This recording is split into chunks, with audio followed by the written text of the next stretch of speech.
যে দীর্ঘ 17টা বছর আমরা নির্যাতিত নিপীড়িত হয়েছি। এই হাসিনা যে ফ্যাসিস্ট, এই হাসিনা স্বৈরাচার, এই হাসিনা জুলুমবাজ, এটা কি কেউ মুখ দিয়ে বললে হয়? বলেন হয়?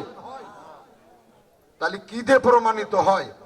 যখন মজলুম থাকে আর মানুষ যখন দেখে যে এই লোকগুলো অসংখ্য মানুষ মজলুম, জুলুমের শিকার, তখন তারা অনুসন্ধান করে জুলুমবাজটা কে।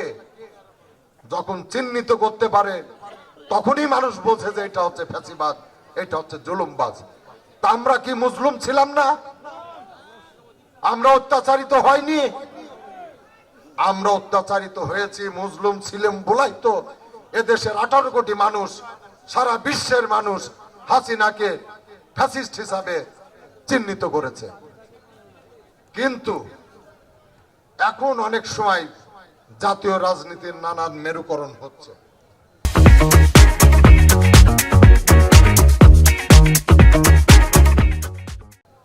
নানা ম্যানিপুলেশন হচ্ছে, অতীতেও হয়েছে। বিএনপির ত্যাগ, বিএনপির অবদান বারবার ভুলণ্ঠিত করা হয়েছে এই কারণেই যাতে এই জনপ্রিয় দলটা মানুষের কাছে বিতর্কিত হয়। আজকে আমাদের 15 বছরের আন্দোলনের অস্বীকার করার একটা প্রবণতা আমরা লক্ষ্য করছি। আমাদের যে অসংখ্য নেতা কর্মী গুম হয়েছে, এটা যেন কোনো বিষয় না। আমাদের অসংখ্য নেতা কারাগারে মৃত্যু বরণ করেছে, এটা যেন বিষয় না। আমাদের অসংখ্য লোক বছরের পর বছর কারাগারে নির্যাতন ভোগ করেছে, সেটা যেন কোনো বিষয় না।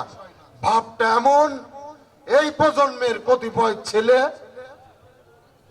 10 দিন 12 দিনের আন্দোলনে ফ্যাসিবাদের পতন হয়েছে এবং সেইভাবে চিহ্নিত করে বিএনপিকে খাটো করে কোন একটা বিশেষ মহল ফায়দা লুটতে চায় এবং এই বিভাজনের সুযোগ নিয়ে আমাদের পার্শ্ববর্তী আধিপত্যবাদী শক্তি ওই ভারত এই ফ্যাসিবাদী হাসিনার আবার সুপ্রতিষ্ঠিত করার চক্রান্ত ষড়যন্ত্রে লিপ্ত হয়েছে। কাজেই জাতীয় রাজনীতির এই প্রত্যেক দিনকার আপডেট আপনাদের খেয়াল রাখতে হবে। প্রত্যেকটা মেরুকরণ আপনাদের বুঝবার চেষ্টা করতে হবে এবং বিএনপির প্রতি কোন দিক দিয়ে বিষাক্ত তীর ছোড়া হচ্ছে সেই দিকগুলো আপনাদের চিহ্নিত করার বুদ্ধিমত্তা অর্জন করতে হবে। না হলে আগামীতে আমাদের আবার একটি দুর্যোগের মধ্যে আমরা পড়তে পারি। এই দুর্যোগ যদি না পড়ি, এই জন্য লড়াই সংগ্রামের জন্য যেভাবে অতীতে প্রস্তুত থাকতেন, এইভাবে গা ভাসিয়ে দিয়েন না যে আমরা ক্ষমতার কাছাকাছি অথবা ক্ষমতায়। আপনারা এই লড়াই সংগ্রামের যে জজবা, যে ইমানি শক্তি, এটা আপনারা সর্বমুহূর্ত পর্যন্ত আগামী নির্বাচন এবং নির্বাচনের পরে রাষ্ট্র ক্ষমতা যাওয়া পর্যন্ত আপনারা সতর্ক, সজাগ এবং প্রস্তুত থাকবেন।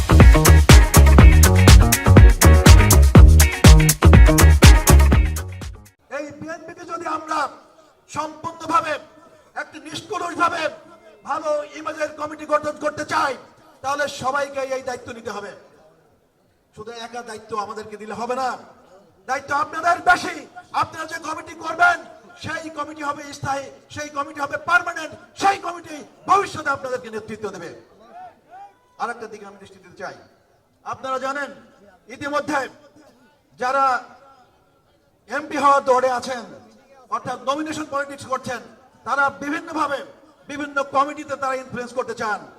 আমি আপনাদের প্রতি সবিনয়ে অনুরোধ করতে চাই, নমিনেশন পলিটিক্স এবং সাংগঠনিক রাজনীতি আপনারা একসাথে করে দয়া করে দেখবেন না। আমাদেরকে দল পুনর্গঠন করতে দিন। দেশনেত্রী বেগম খালেদা জিয়া, দেশনাথ জনাব তারেক রহমান যাকে ধানের শীষ দেবে তাদের অধীনে আমরা নির্বাচন করবো, তাদেরকে আমরা এবারে বিজয় করবো ইনশাআল্লাহ। সংগ্রামী বন্ধুগণ, ইতিমধ্যেই এই দৌলতপুর থেকে খোকসা পর্যন্ত 11টা ইউনিটের আমরা 17টা কমিটি দিয়েছি। এখনো যারা আমাদের প্রতি আস্থা পান না, ওই সমস্ত কমিটির প্রতি আপনারা দেখেন তাদেরকে আমরা দায়িত্ব দিয়েছি। ওই সমস্ত কমিটির প্রতি আপনারা দেখেন কিভাবে আমরা সমন্বয় করেছি। ওই সমস্ত কমিটির মধ্যে দেখেন যারা অতীতে ছিল এবং যারা আসবে সবাইকে নিয়ে সমন্বয় করে আমরা কমিটি উপহার দিয়েছি।